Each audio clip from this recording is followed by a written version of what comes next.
In a series of experiments carried out between 1908 and 1917, R.A. Millikan succeeded in measuring the charge of the electron with great precision.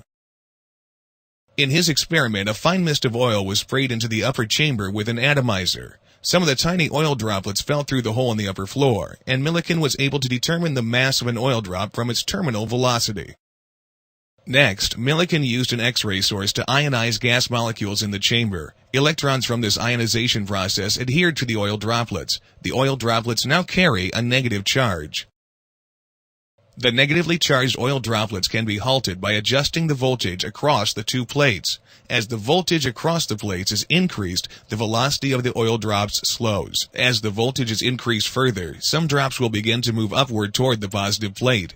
If the voltage is set just right, an oil drop can be suspended. When an oil drop is suspended, its weight, mass times acceleration due to gravity, is exactly counterbalanced by the electric force applied. The electric force applied equals the applied electric field, E, times the charge on the drop, Q. Since the mass of the oil drop, the acceleration due to gravity, and the applied electric field are known, Millikan could solve for Q, which is the charge on the drop.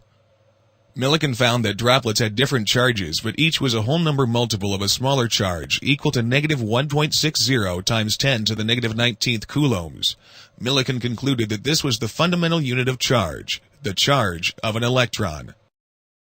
From the charge of an electron and the charge-to-mass ratio of an electron determined by Thomson using a cathode ray tube, Millikan was able to calculate the mass of an electron. The mass of an electron, 9.10 times 10 to the negative 28th grams, is an exceedingly small mass.